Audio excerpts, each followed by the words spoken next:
The night broke open, like something wounded. Rain came down in sheets against the stone walls of Aldrich's manor, and Maren ran.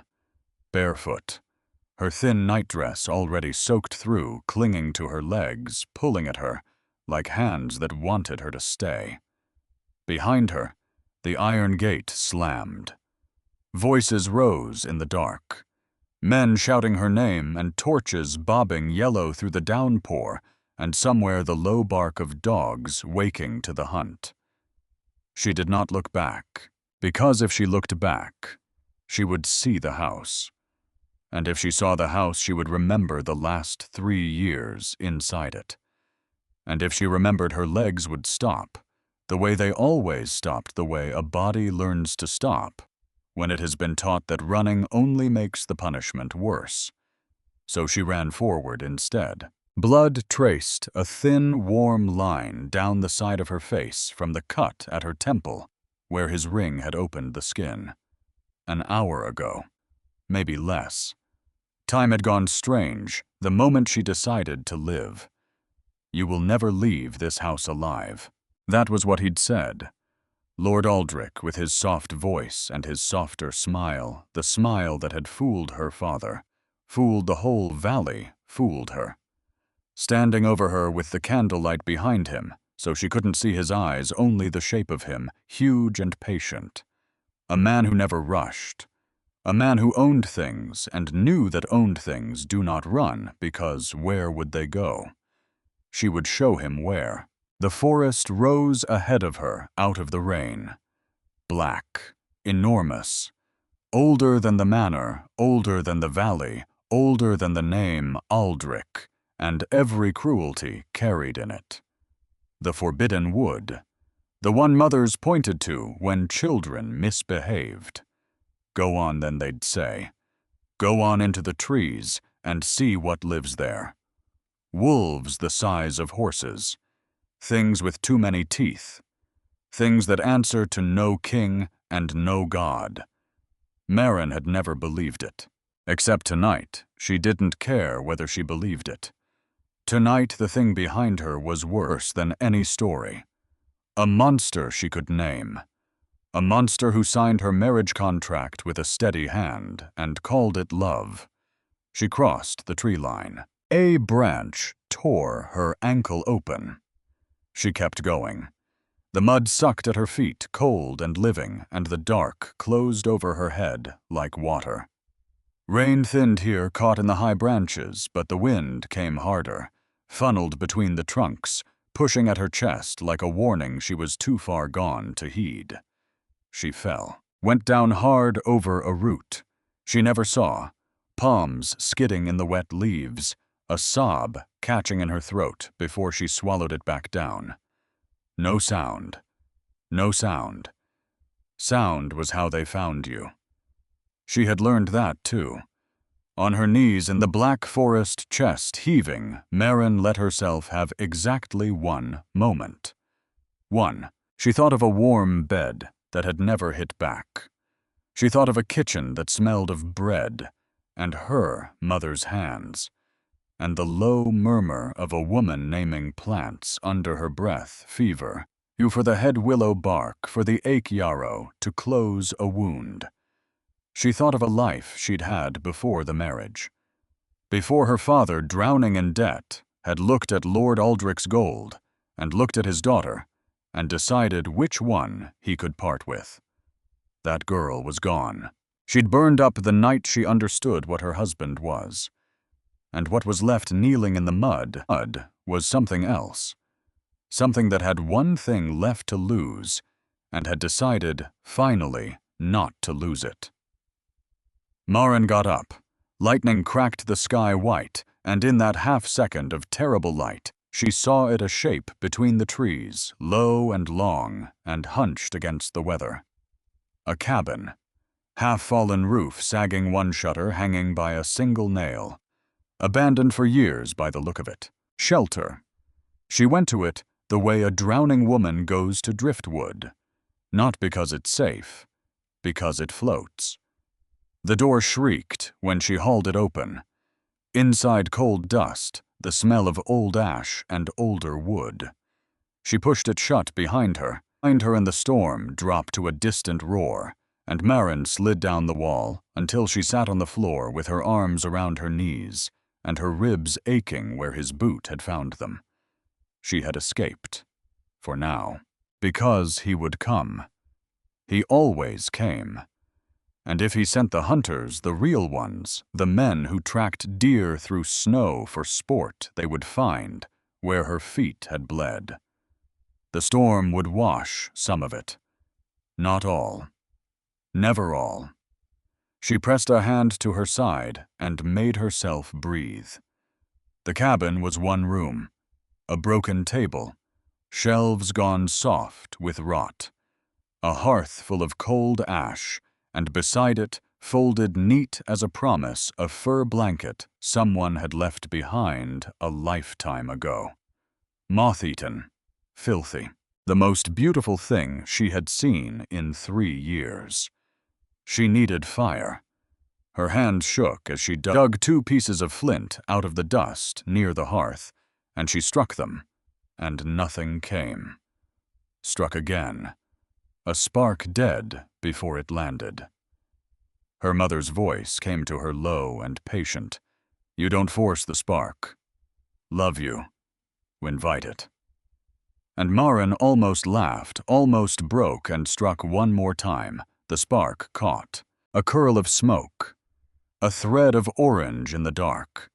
She fed it a splinter of the broken table, then another, cupping her hands around the small flame, like it was the last warm thing in the world. Because maybe it was. Heat bloomed. She pulled the ruined blanket around her shoulders and sank down beside the fire, and for the first time since the gate slammed, let her eyes close. That was when she heard it. A cry, thin-high, torn to ribbons by the wind. She sat up so fast, the blanket slid off her shoulders, listened. Only rain, only the fire's small talk. Then again, sharper. A yelp, an animal small and drowning by the sound of it. No, not now. Not tonight. She had nothing left to give. She had spent every ounce of herself just getting through that door. And whatever was crying out there in the dark, it was not her problem. It could not be her problem. She was a woman with a cut on her head and a killer at her back, and the cry came again. Weaker. And something in Marin, some stubborn old thing that no amount of Lord Aldrich had managed to kill, stood up before the rest of her, had decided anything at all. She threw the blanket over her shoulders. She opened the door. The storm hit her like a hand. Down the slope behind the cabin, a stream had swollen fat and violent with the rain, and in it, pale thrashing, going under a wolf pup. Barely more than a scrap of fur. Its paws beat at the water, and the current dragged it under and spat it up and dragged it under again, and it screamed that thin scream one more time, and Marin was already moving. She did not think. She went down the slope on her heels, half sliding, and hit the water, and the cold drove the breath clean out of her body. Black water to her thighs, pulling, wanting.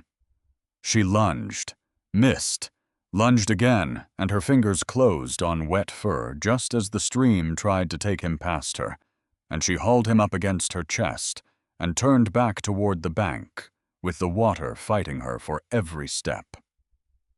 She fell twice, climbing out.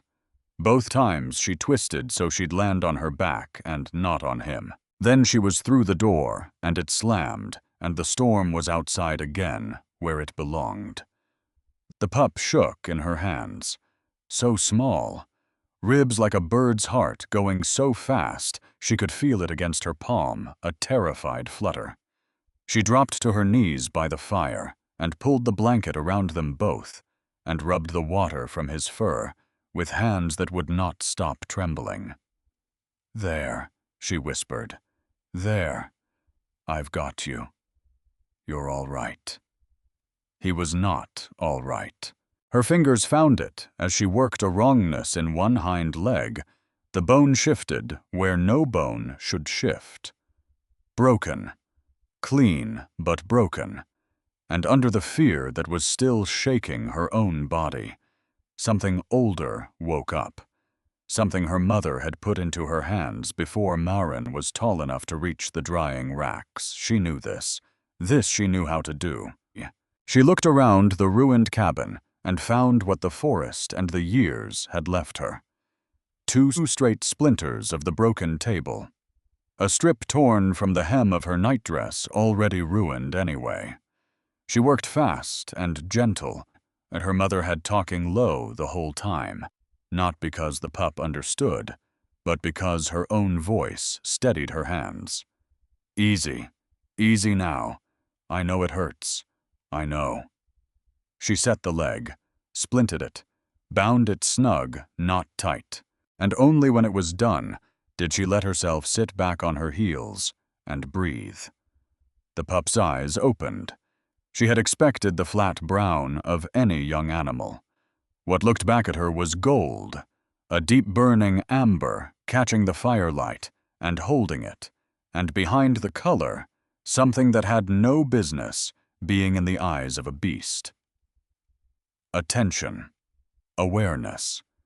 As though something much older were looking out through a very young face. Maren went still. Well, she said softly to cover the shiver that ran through her. Aren't you a strange little... The pup let out a small broken breath and pushed his nose into the crook of her arm and impossibly settled. As if the shaking had run its course. As if he had decided she would do. Outside, thunder rolled. But under it, around it, Maren heard something else. Something that did not belong to any storm. A branch snapping far too heavy for wind. Then another. Then silence. The wrong kind. The kind that has weight to it. The kind that presses on the back of your neck. The kind an animal knows before a mind can name it. She did not know it yet. Not fully. But she had not run into the forest to escape her fate. She had run straight into the middle of it. The fire burned low, and Maren slept without meaning to the pup a small, warm weight against her chest, and the forest outside filled up with eyes. They came out of the trees, the way shadows come when a cloud passes the moon all at once, and everywhere, and silent. Wolves. But has not the wolves of any hunter's story. These stood tall as ponies' shoulders, rolling with muscle, under coats of black and iron gray, and their eyes caught the last of the moonlight, and threw it back gold. They ringed the cabin. They made no sound. Their breath smoked in the cold, and they waited, because their king had not yet spoken. He came last. Larger than all of them, his coat, the black of a moonless midnight threaded through with old scars that caught the light like frost. He put his nose to the wind, and the wind carried him the scent of the cabin, and everything in his great body went rigid. His heir was in there. Bramwell, his sister's son. The last of that blood the pup half the pack had already given up for dead, gone 3 days now, and here alive and tangled up in the scent of a human woman.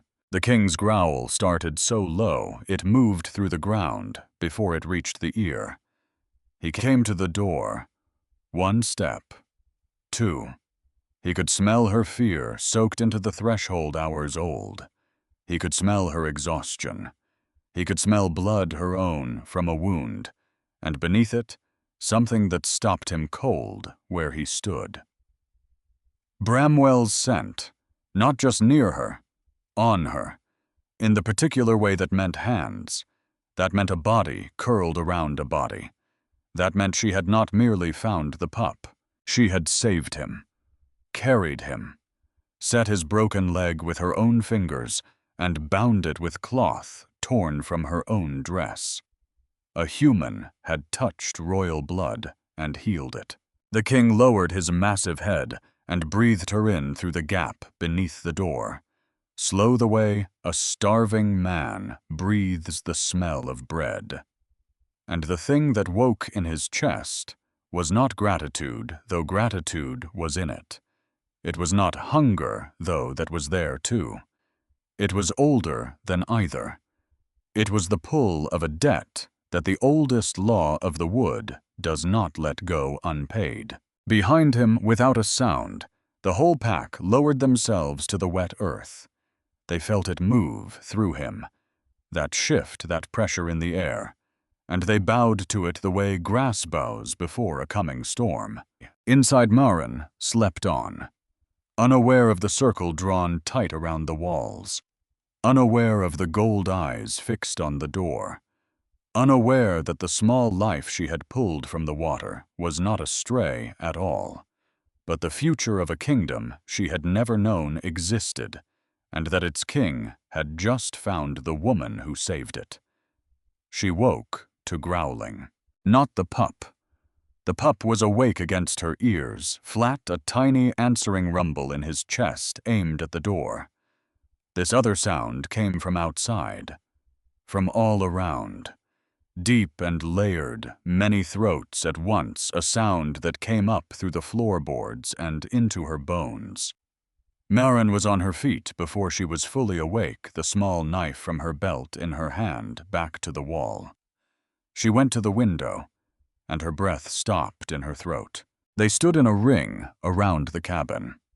Wolves, enormous impossible rain, still beaded on their coats, gold eyes burning steady through the gray dawn light. Dozens of them, not pacing, not lunging, watching. Every one of them turned toward the cabin, as though the cabin were the only thing in the world. Every story she'd ever laughed at came back to her at once and stopped being funny. Then the ring parted, and the largest of them came through black as the inside of a well-scarred silver, moving with a slow certainty that was somehow worse than any charge. He crossed the open ground and stopped before the door. He lifted his head, and his eyes found the window and found her, and locked. It was not the look of an animal. Maren had spent 3 years learning to read the exact weight of a man's attention, the difference between being looked at and being appraised, between being seen and being owned. And this gold, unblinking, patient stare, she knew it in her spine before her mind caught up. It was the second one. She stepped back from the window. The wolf did not move. The others did not move. And then, low and deliberate, the great black wolf's body began to change. The fur drew back like shadow pulling off a wall at sunrise. The frame reshaped rose stretched. Paws became hands. The long muzzle drew back into a hard jaw, a scarred cheek, a mouth. And where a wolf had stood in the mud, a man now stood in the gray light, tall, broad, through the shoulders. Dark hair falling wet around a face that had clearly known battles and won them. Bare to the cold and not feeling it. And his eyes stayed exactly the same. Gold, molten, fixed on the door as though the wooden door were nothing at all. The door swung open. Maren did not step back again. Something in her had run out of backward. She stood by the fire with the knife in one hand, and the pup pressed to her side, and she lifted her chin, and she looked the impossible thing in the eye. "You are mine," he said. His voice was low. It moved through the small room like the growl had like weather, like something you feel before you hear. And Maren, soaked, bleeding, exhausted, past the end of herself, felt the words land in the exact bruised place where 3 years of that same sentence already lived. And something in her broke open, not into pieces, into fire. "No," she said. He blinked, as if the word were a language he did not speak. "I don't know what you are," she went on, and her voice shook, but it did not stop.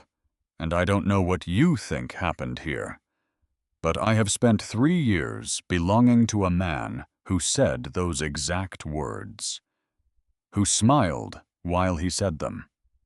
So you'll forgive me." Her breath caught. Steadied, if I do not fall to my knees the second another one walks through the door. Silence. The fire spat. The pup looked between them. The man the king stood in the doorway with the dawn behind him and studied her, the way she imagined he studied everything. Patient, total. And for the first time, something crossed that hard face that was not certainty. "You saved him," he said at last, quieter. "He was drowning." She did not lower the knife. "I'd have done it for a dog. I is not a dog." A muscle moved in his jaw. "He is my sister's son, the heir to this wood, and you set his leg." His gold eyes dropped just for a moment to the small splinted limb against her side, then rose again to her face, and the weight in them had changed into something she could not name and did not trust. "No human enters this forest and lives. No human touches the blood of my line. You have done both before the sun has even risen." "Then I'll leave," Marin said. "Point me out. I'll go." "You cannot. Watch me." "You cannot," he said again. And now there was something almost like trouble in it, almost like the words cost him. "Because it is no longer only a matter of what you wish, or of what I wish." The moment your hands closed on him, an older thing than either of us opened its eyes. Marin's grip tightened on the knife. "Speak plainly. I'm very tired of men who don't." That of all things stopped him. A long beat.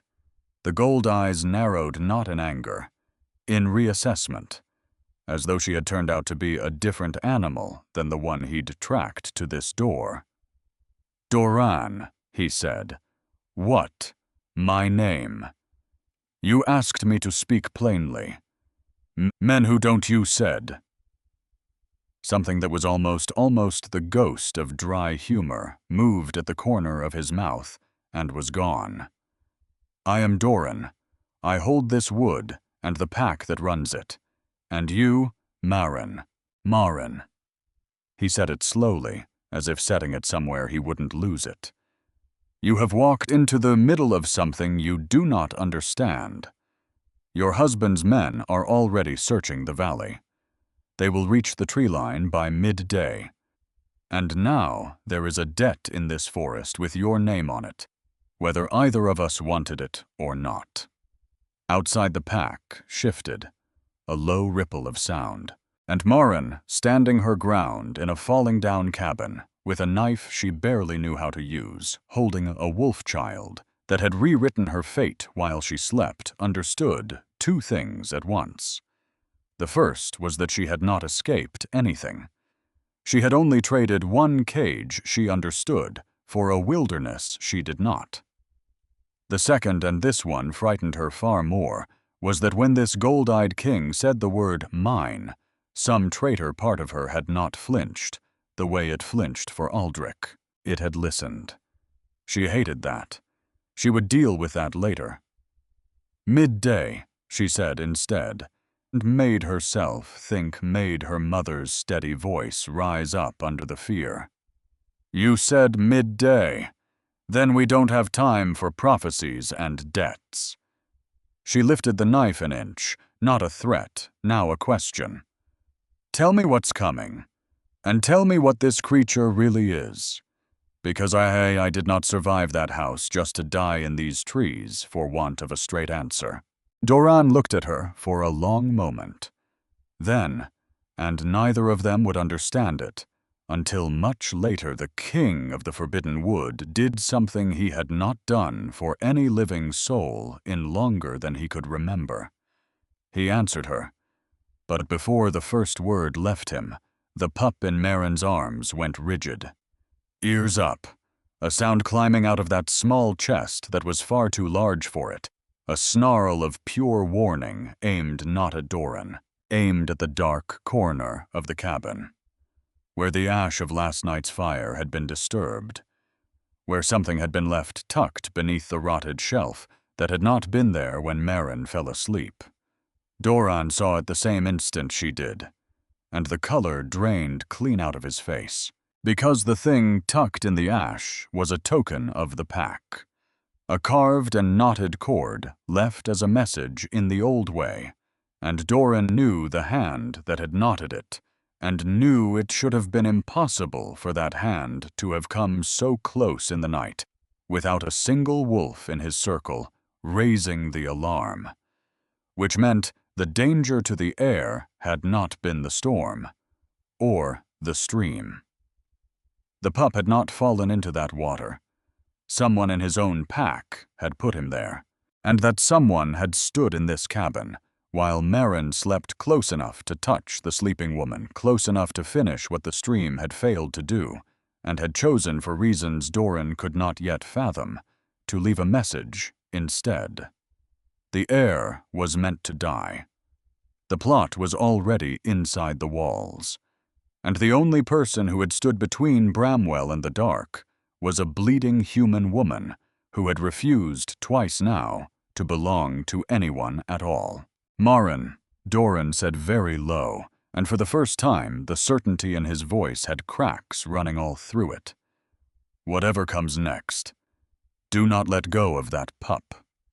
Outside, the wind changed, and somewhere in the trees, unseen, something that wore the shape of a friend began to smile. The token in the ash changed everything. Marin watched the king cross the room and crouch over it without touching it, and she watched a man who had walked through her door, certain of the whole world, go suddenly terribly still. She had seen that stillness before, not in an animal. In her own hands the night she found the ledger, and understood exactly what her father had sold her for. It was the stillness of a person learning they had been betrayed by someone they trusted. "Who left that?" she said. Not a question. She already knew it mattered. Doran didn't answer right away. He lifted the knotted cord on one finger, turned it in the gray light, and something moved behind his eyes that she couldn't read. "Someone who was here," he said finally. "In this room, close enough to touch you, and they chose to leave a message instead of a body." Cold went down her spine, slow. Because she thought of it, then the branch she'd heard snap too heavy for wind, the way the pup had tensed against her in the dark. "Why?"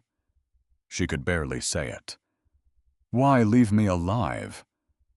"I don't know." And she believed him, because a man who knew would not have looked so undone by not knowing. They left the cabin at first light because they had to. Aldrich's men would reach the tree line by midday, Doran said, and the cabin sat too close to the forest's edge to defend. So Merrin wrapped the pup against her chest in the ruined blanket, and she followed a wolf king deeper into a wood that no living person had walked out of. And she told herself this was a choice. It was, and it wasn't. It. Because behind her lay a husband who would kill her slowly for the crime of leaving. And ahead of her lay wolves the size of horses, and a man who turned into one of them, and a debt she didn't understand. And between those two things there was no good door. There was only the door that let her keep breathing a little longer. She chose breathing. She would always, it turned out, choose breathing. That was the thing 3 years with Aldrich had not managed to take from her, though God knew he'd tried. The forest changed as they went. The storm-battered edge gave way to something older trees so wide 4 men couldn't ring them. Moss thick as fur, a green light filtering down through the canopy, like the inside of a cathedral. Wolves paced them on either side, always at the edge of sight, gold eyes flickering between the trunks. And the pup slept against her heart, warm, trusting his splinted leg tucked up beneath him. She kept her hand over him the whole way. Do not let go of that pup. Doran had said it like a prayer and a warning both. So she didn't. They came at last to the heart of it. A hollow ringed by standing stones gone soft with centuries of moss, and among them dens dug back into the earth and everywhere. The pack dozens. More than had circled the cabin. Whole families of them pups tumbling in the leaf litter, old gray-muzzled wolves watching from the shade. It should have terrified her. It did terrify her. Except there was something in it that reached past the fear and closed a hand around her throat because it was warm here. It was alive. Pups played. Elders dozed. A mother nosed her litter into the sun. And Marin, who had spent 3 years in a house of cold marble, where laughter was a thing you learned not to do, stood at the edge of that living hollow and felt her eyes sting for reasons that had nothing to do with wolves. She hadn't seen a family in 3 years.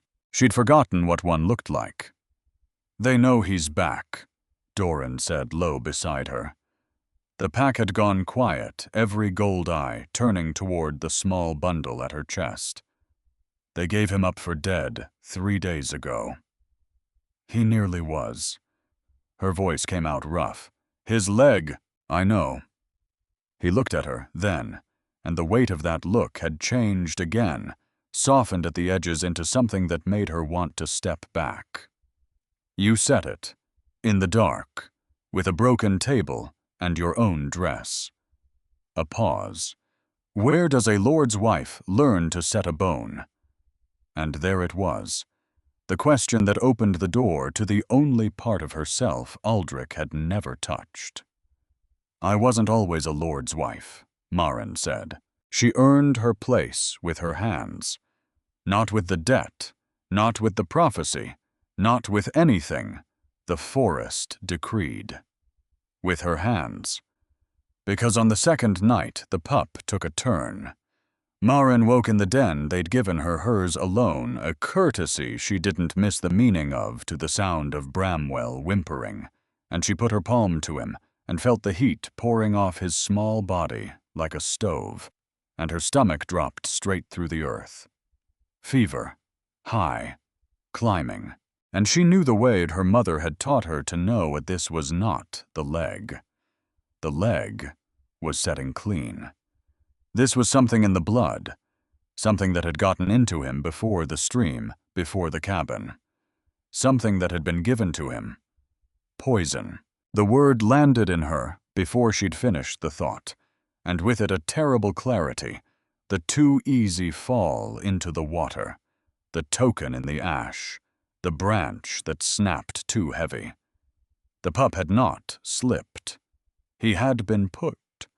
And whatever had pushed him had made sure that even if he lived through the water, he would not live through the week.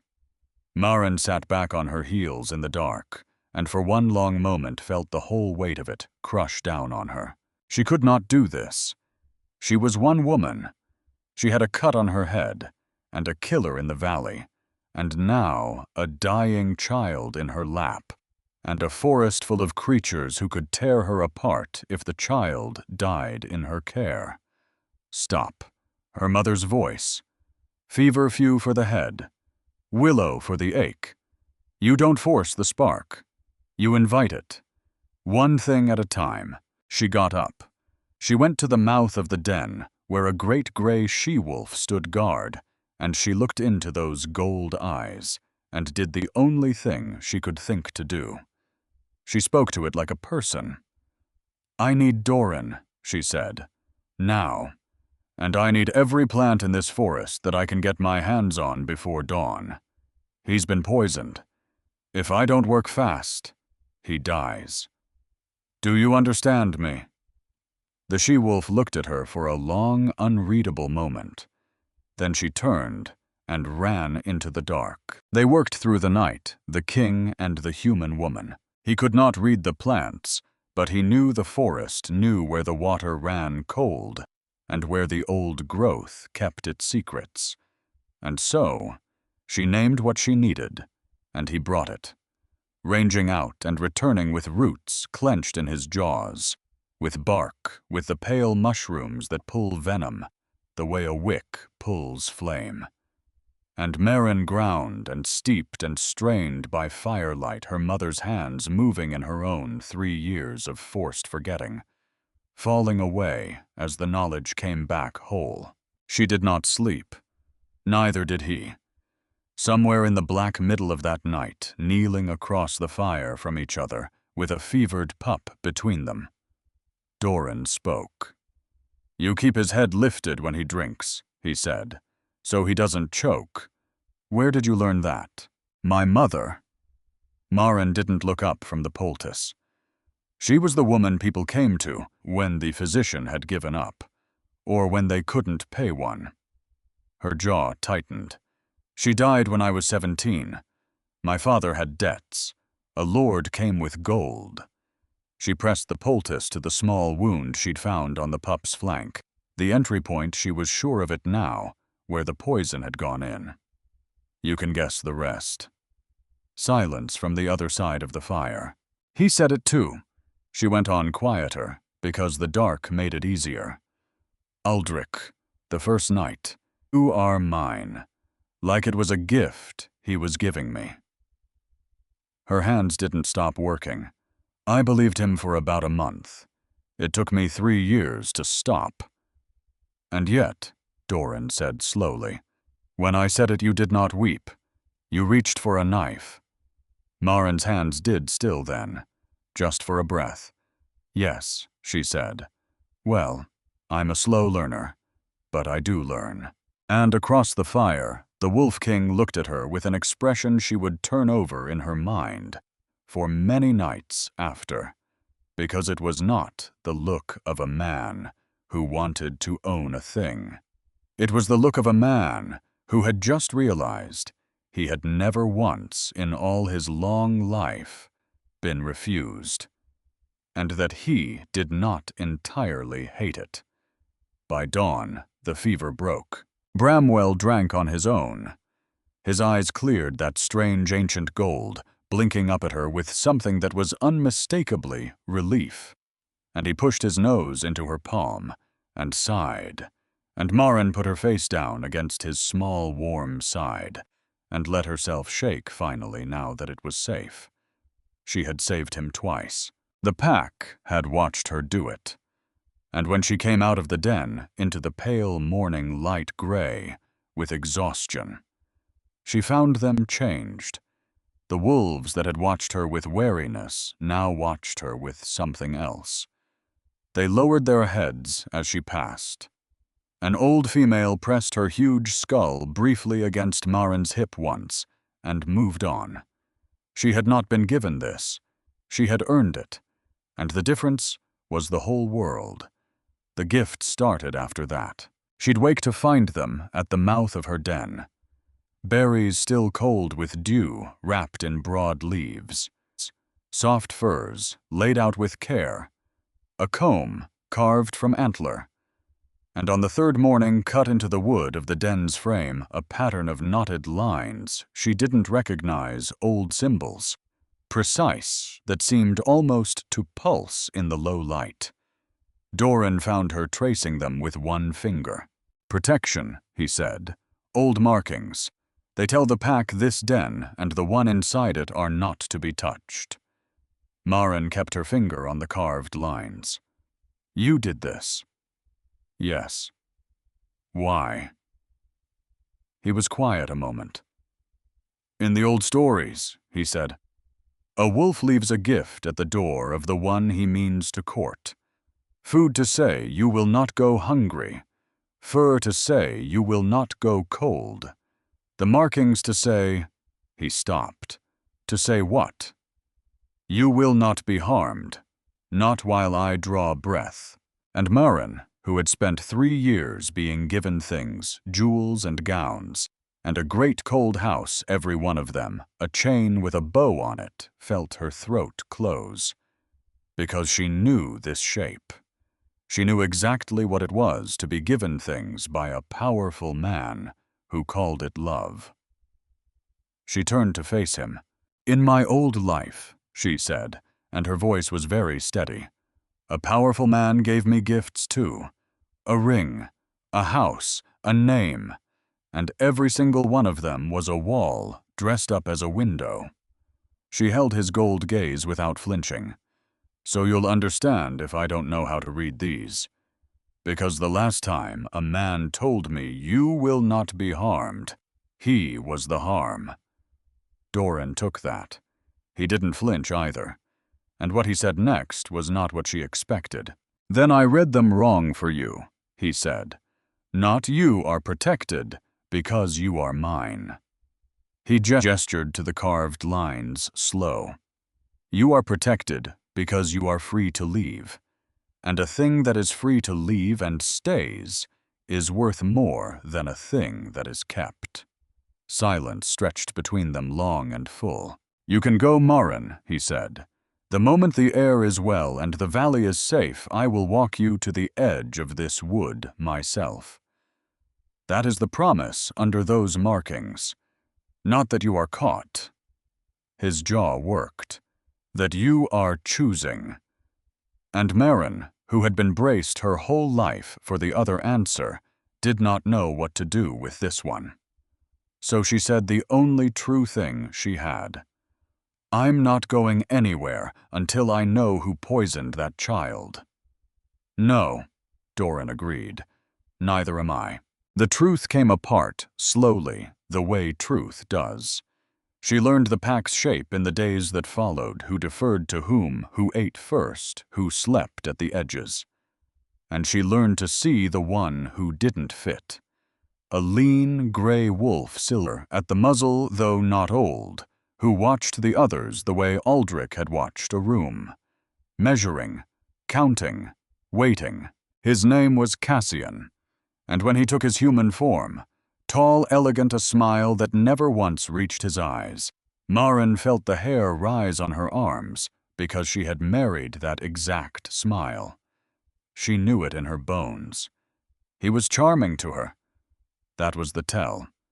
He was the only wolf in that whole forest who bothered to charm her, and men who need to charm you, she had learned at great cost, are men who want something they haven't figured out how to take yet. "The healer," Cassian said, finding her at the stream one afternoon all warmth. "The pack speaks of nothing else. You've quite bewitched them." A pause, delicate. "Some are asking what a human wants so deep in a forest that has always killed her kind. Some are afraid." His smile widened. "I only tell you so you can protect yourself, of course." Some are afraid. And Marin understood with a lurch that fear was being planted. Carefully, row by row, and that she was the crop. "How kind of you to warn me," she said, matching his smile, tooth for tooth. That night a whisper had gone through the pack that she hadn't started. An old prophecy. A human woman who brings ruin to the wood. The end of the line.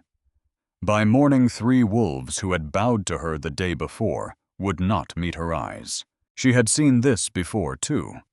A man too clever to strike you himself, who instead makes the whole house afraid of you until they do his striking for him. Aldrich had done it with the servants, turned them one by one until Marin was alone in a house full of people. She would not be made alone again. The hunters came on the 9th day. She smelled them before she saw them. The wrongness of steel and oiled leather in a green world, and then they were there at the forest's edge, a dozen of Aldrich's men with crossbows and a tracker, and at their head on a black horse, a figure she'd have known in the dark by the cold that came off him. Not Aldrich himself, but his captain. Bringing his master's order, shouted into the trees, "Bring her back, alive if she comes quiet. Any way at all if she doesn't." What happened then? Marin would carry the rest of her life. Because Doran did not hesitate.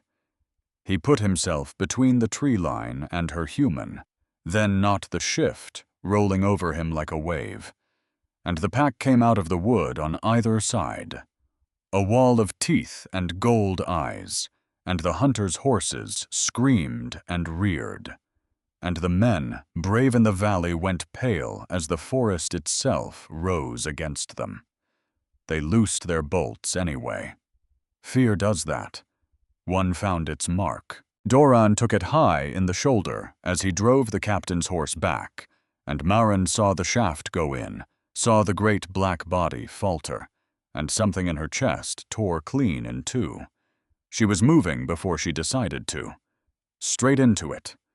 Toward the wounded king, and away from the men who'd come to drag her home, which was, she would think later, the most honest choice she'd ever made, that when the moment came, her body ran toward the wolves, and away from the world that called itself safe. The hunters broke.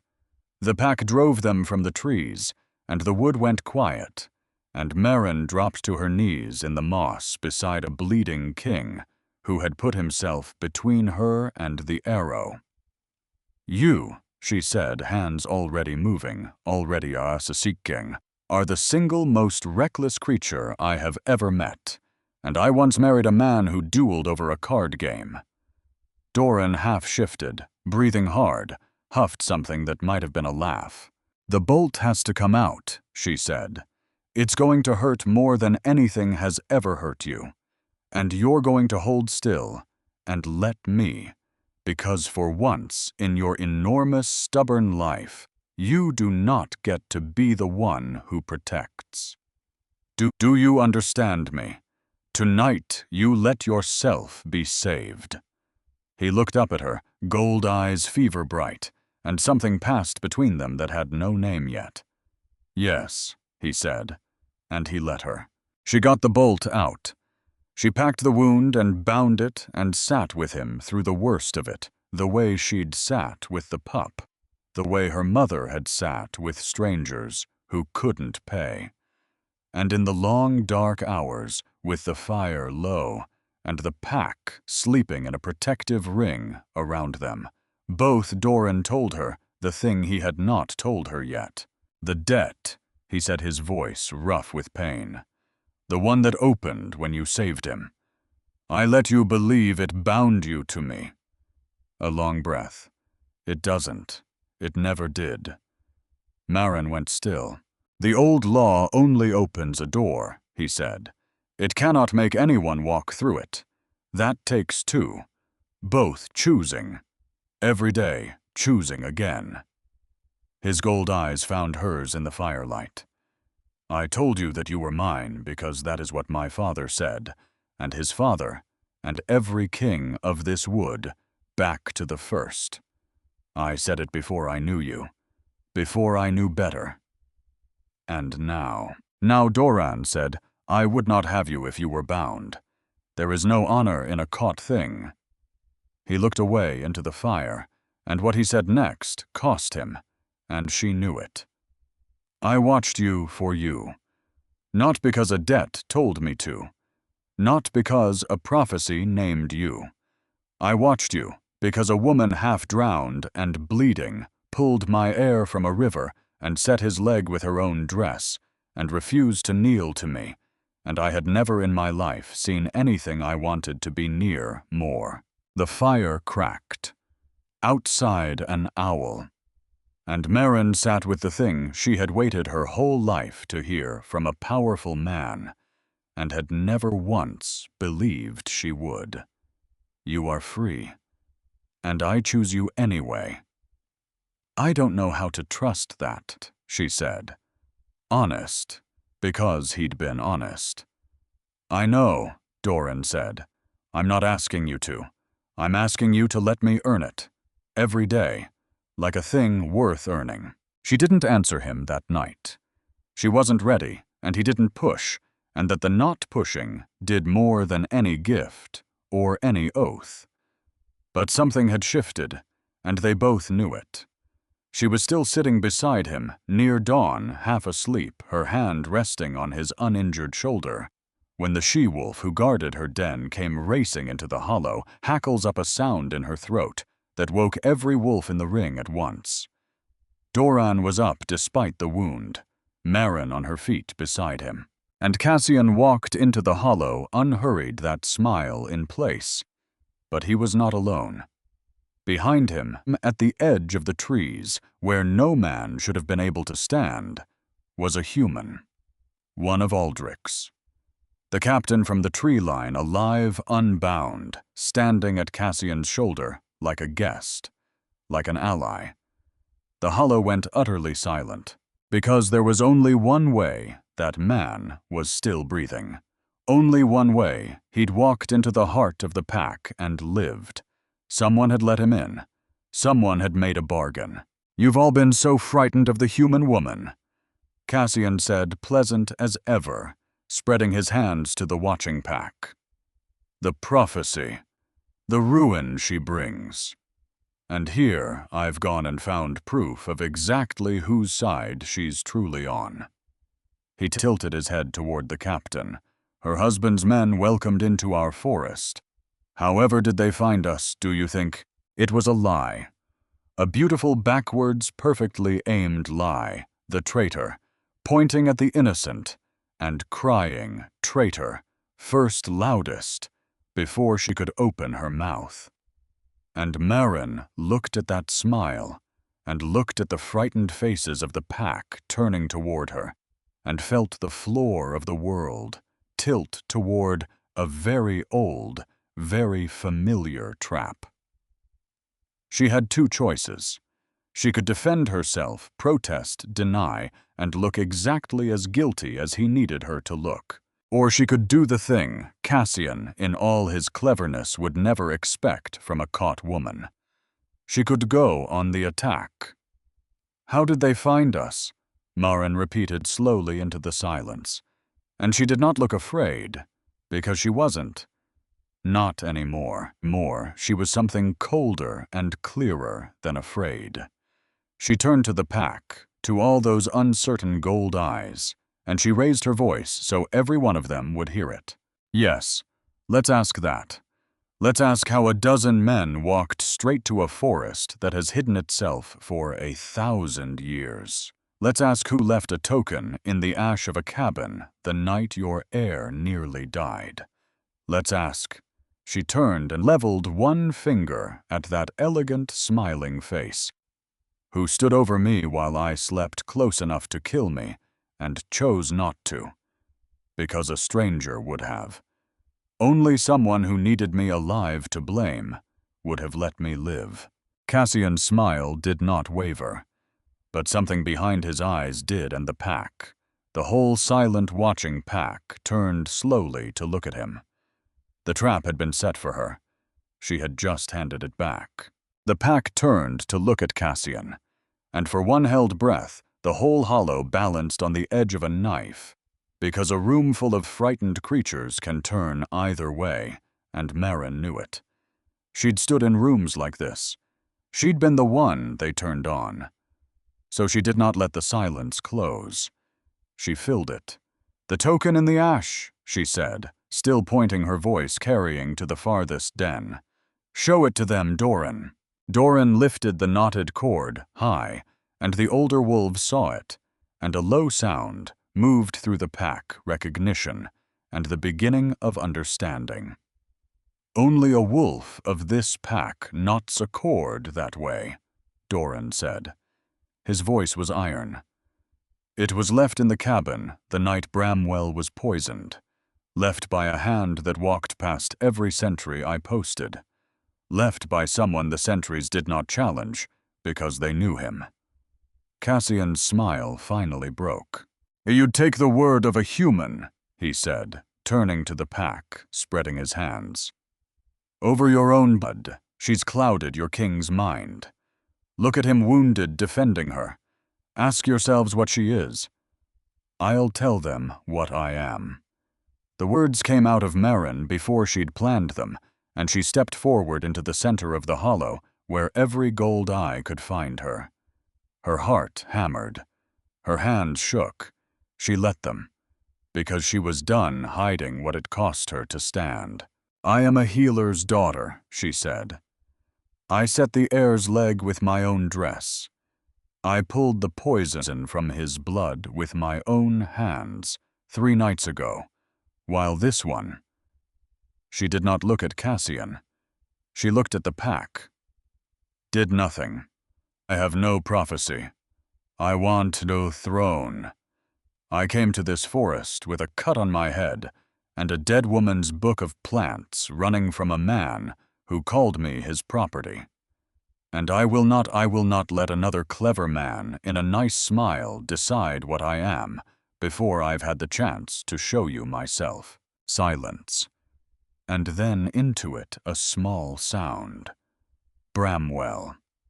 The pup pulled himself out of the den on his splinted leg, slow determined, and he crossed the open ground of the hollow, past his king, past the elders, past the wolf who had tried to drown him, and he came to Maren, and he pressed himself against her legs, and he turned to face Cassian with his hackles up and a snarl in his small chest. The air, choosing, and a pack that had wavered did not waver anymore, because their future king had walked wounded across the whole hollow to stand with the human woman. And there is no argument, no whispered prophecy, no clever smile that outweighs a child crossing a room to tell you where he is safe.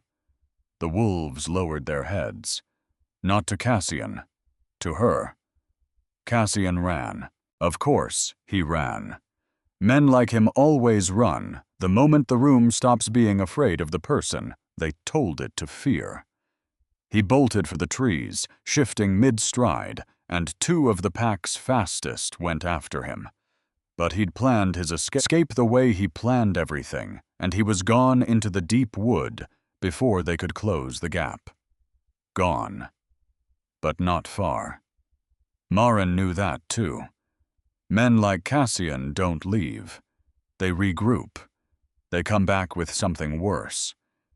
She just didn't yet know how much worse. That night, she finally opened her mother's book all the way.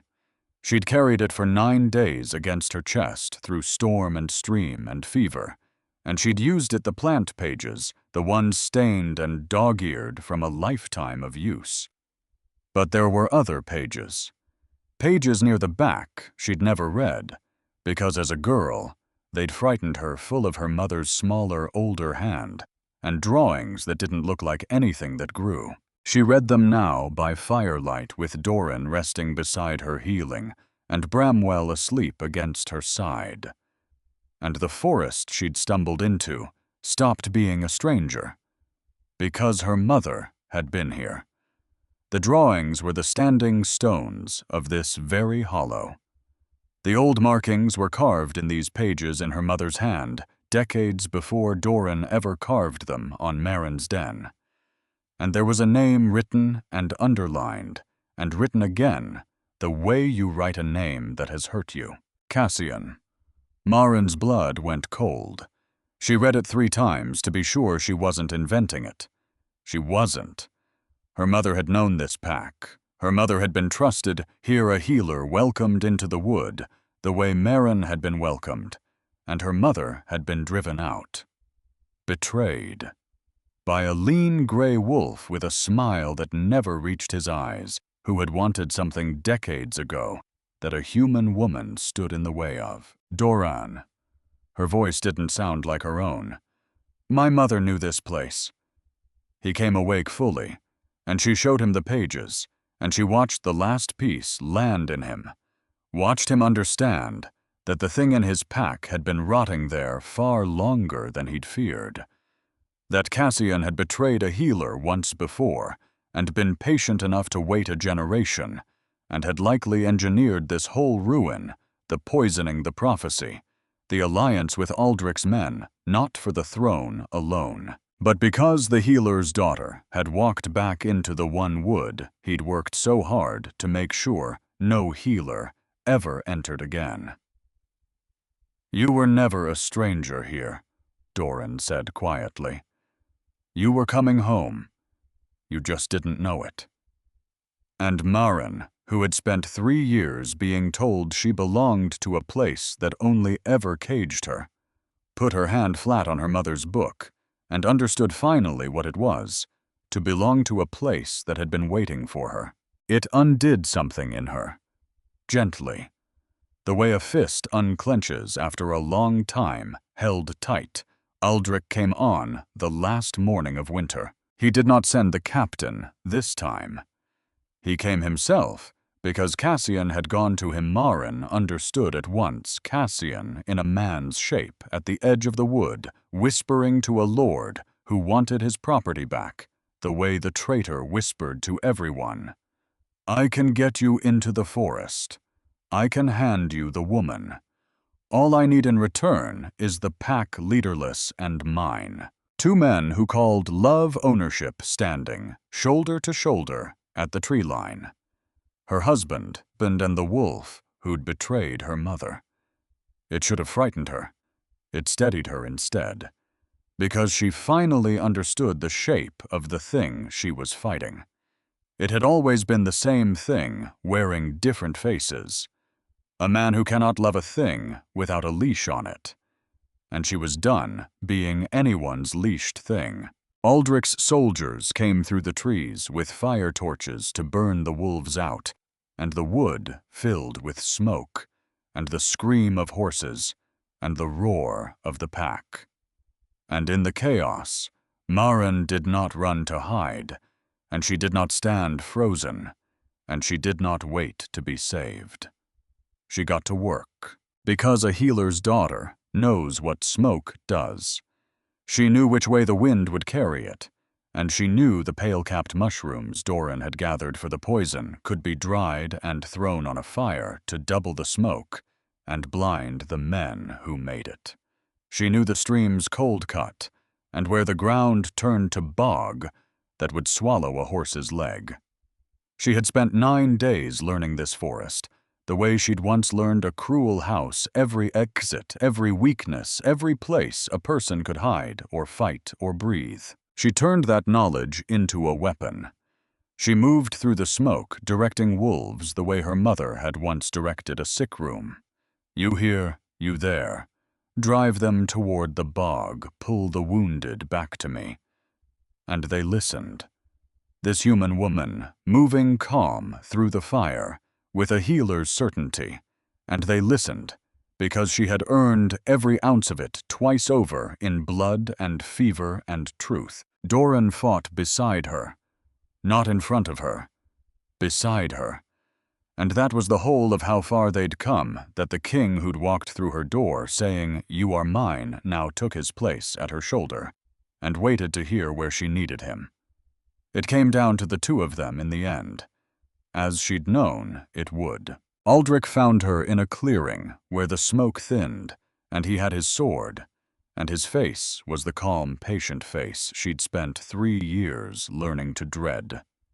The face of a man who has never once believed a thing he owned could truly leave. Maren. He said her name like a leash. Enough. Come home. That was never my home. Her voice didn't shake. She noticed that distantly with something like wonder.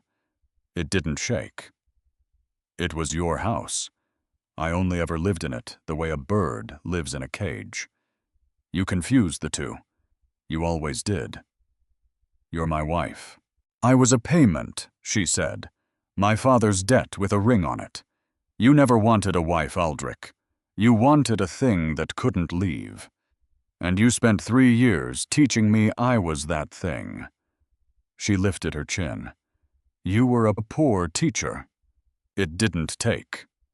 He came at her then because men like him only have one answer when words stop working, and he never reached her. Because the pack was there, because Doran was there, and a wall of teeth and gold eyes rose between Maren and the blade, and Aldrich's sword met nothing but air, and then the ground, as the great black wolf drove him back and down into the moss. Doran stood over him, jaws bared, every muscle drawn to kill. and Maren saw it the moment tilting toward blood, toward the easy end, toward the thing that would have felt so good and settled so little. Doran. She said it quietly. He heard it over everything. No. He did not move off the fallen man, but his gold eyes found her. Not like this, she said, and crossed the clearing to stand beside him, her hand coming to rest on the ruff of his neck. If you kill him in a rage, then he was right about all of it. That the strong take what they want. That the answer to a man with a leash is a bigger leash. She looked down at Aldrich beaten, disarmed, staring up at her, with the first real fear she'd ever seen in him.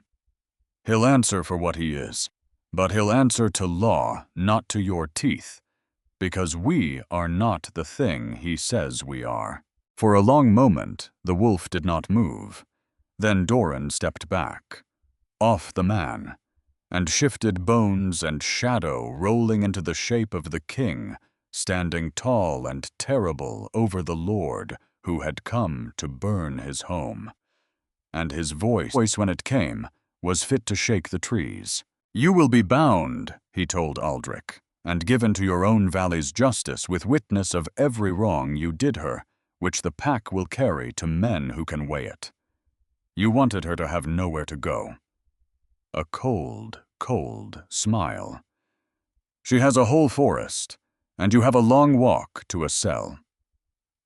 They found Cassian, too. He'd meant to slip away while the men and the wolves killed each other.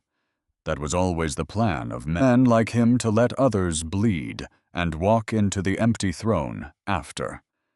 But Bramwell's mother, the great gray she-wolf who'd guarded Maren's den, had never once taken her eyes off him. And she brought him down at the wood's edge alive and dragged him back to the hollow to face the thing he'd spent 2 generations avoiding. Not Doran's rage. Maren didn't allow that either. The pack's judgment. The whole pack, in a ring, in the old way. The way her mother's book said they had judged their own since the first king. Cassian, who had poisoned a child and betrayed a healer and sold his own wood to a tyrant for a crown made to stand in the center of every gold eye he'd tried to deceive and answer. He had no clever smile left by the end of it. That was the thing Maren remembered, that men like Cassian and Aldrich are only ever as strong as the fear they can plant in others. And when the fear is gone, when the room finally sees them plain, there's so little underneath. Just a frightened man who never learned to be loved except by owning, and chose cruelty over the harder work of being known. She didn't forgive him. Some things aren't hers to forgive. But she understood him. And understanding she'd learned is not the same as excusing. It's just a thing that lets you walk away without carrying the poison with you. The pack exiled him. Beyond the far mountains, marked never to return, which for a creature who lived and breathed the pack was a kind of ending. But it was justice and not vengeance, and Maren had learned to know the difference the way she knew feverfew from foxglove. One heals, one kills, and they can look to a frightened eye almost the same. Spring came to the forest the way forgiveness comes to a person. Slowly, then all at once. The snow gave way to running water. Buds broke green along black branches. The hollow that had known smoke and blood filled instead with the tumble of pups in the sun, and Bramwell, his leg healed clean, his splint long gone, ran with them now fast and whole, his gold eyes bright. Maren stood at the edge of the standing stones, where her mother had once stood, and breathed air that smelled of thaw and pine and living earth. She wore the furs the pack had given her, not as a blanket now, but as a mantle, and she did not feel caught, and she did not feel kept. She felt chosen, by herself first, which was the only choosing that had ever mattered. Doran came to stand beside her. He'd learned that beside, not in front, and the learning of it had been its own long courtship, worth more than every carved gift. "The pack is asking what you'll do," he said, "now that the valley is safe, now that you're free to leave." A pause. "I told them it wasn't my question to answer." Maren looked out over the hollow, over the pups and the elders and the whole living, breathing warmth of it, over the child who'd crossed a room, wounded to choose her, over the wood that had been waiting for her before she was ever born. "My mother ran from this place," she said, "driven out, and she carried it with her in a book her whole life, the one home that ever wanted her taken away." Her throat tightened. "I'm not going to run from it too. Not because I'm bound. Not because of any debt." She turned to face him, and she was not afraid, and her voice did not shake. "Because I choose it. Every day. The way you said. Choosing again." Doran's gold eyes softened. "And you," she said before he could speak, because she'd learned to say her own terms first. "I'm not yours. I'll never be yours the way that word was used on me. But I'll stand with you, as long as you stand with me, and not ahead of me. As long as the door stays open, as an equal, or not at all." "An equal," Doran said, and he said it like a vow, and he went down, not to catch her, not to keep her, but to one knee, the way you kneel to something you honor and do not own. "Not mine, beside me, for as long as you choose it." The pack lifted their heads, and the sound they made rolled up through the trees and out over the whole waking forest. Not a howl of hunger or of war, but something the wood had not heard in a generation. A welcome. For a queen who had not been given the wood and had not been chosen by prophecy for it, but had walked in bleeding and afraid, and earned every root and stone of it herself. Maren reached down and rested her hand in the king's, not held, not caught, joined. "Together," Doran said. "Together," she answered. And the forest which had waited so long for its healer to come home bloomed green around them and did not bow to be told. It bowed because it wanted to.